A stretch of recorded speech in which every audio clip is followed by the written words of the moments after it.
दिल्ली विधानसभा चुनाव खत्म हो चुका है, लेकिन चुनावी सरगर्मी अब भी जारी है। 60% से ज्यादा मतदाताओं ने दिल्ली में मताधिकार का इस्तेमाल किया है और कहा जा रहा है कि इस बार परिवर्तन की बयार भी देखने को मिल रही है। तमाम एग्जिट पोल 10 में से 8 एग्जिट पोल ने बीजेपी को बढ़त दिलाई है, जबकि 2 में आम आदमी पार्टी जीतती नजर आ रही है।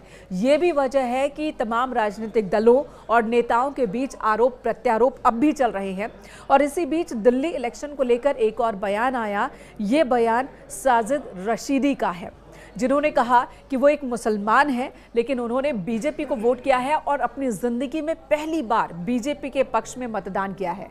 साथ ही रशीदी ये भी कह रहे हैं कि बीजेपी के पक्ष में गलत माहौल बनाने की कोशिश हमेशा विपक्ष की ओर से रही। मुसलमानों को डराया गया बीजेपी का नाम लेकर, और उस डर की जरूरत नहीं है।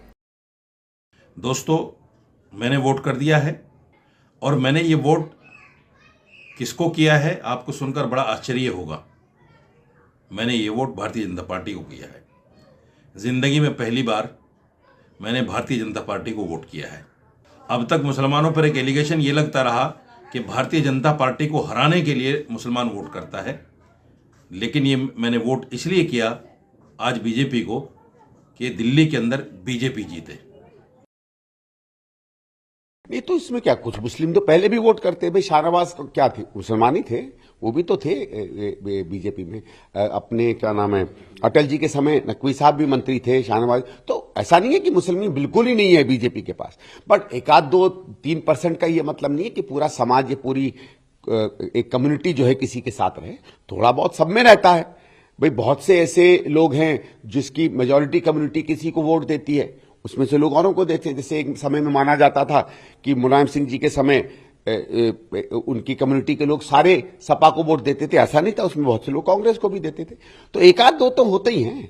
चुनाव में रिजल्ट के पहले, रिजल्ट के बाद, वोट के पहले, वोट के बाद जो हंगामा, हाहाकार, हुड़दंग जो लोग मचाते हैं, वो इस बात का प्रमाण देते हैं, इस बात का प्रतीक होता है कि उनको इस बात का अच्छी तरह एहसास हो चुका है कि उनको जो है वो जनता जनादेश नहीं देने जा रही है। और इसीलिए उसके बाद जो है वो कभी ईवीएम पे ठीकरा फोड़ेंगे, कभी चुनाव आयोग पर फोड़ेंगे, तो कभी एडमिनिस्ट्रेशन पे फोड़ेंगे, और वो जनादेश का सम्मान नहीं करेंगे। संजय जी, कल एग्जिट पोल्स आए हैं, कई तरह की प्रेडिक्शंस हैं, आपकी क्या प्रेडिक्शन है सैटरडे को लेकर? अब जब मसाज करने वाली कंपनी एग्जिट पोल कर रही है, तो अब आप समझ सकते हैं क्या एग्जिट पोल है, क्या एग्जिट पोल है ये।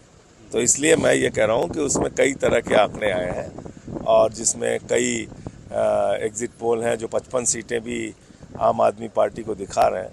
मैं समझता हूँ कि 2/3 से ज़्यादा बहुमत आम आदमी पार्टी का रहा है। पर इसमें जो बीजेपी ने इस पर इलेक्शन कहते हैं बड़ी जोरदार तरीके से लड़ा, बड़ा अग्रेसिवली लड़ा, झुग्गियों में वोट, बात है कि शायद डिवाइड हुआ है। मुद्दे कहाँ थे उनके, आप बताइए। क्या उन्होंने एजुकेशन पे बात की, हेल्थ पे बात की, बिजली पे बात की, पानी पे बात की?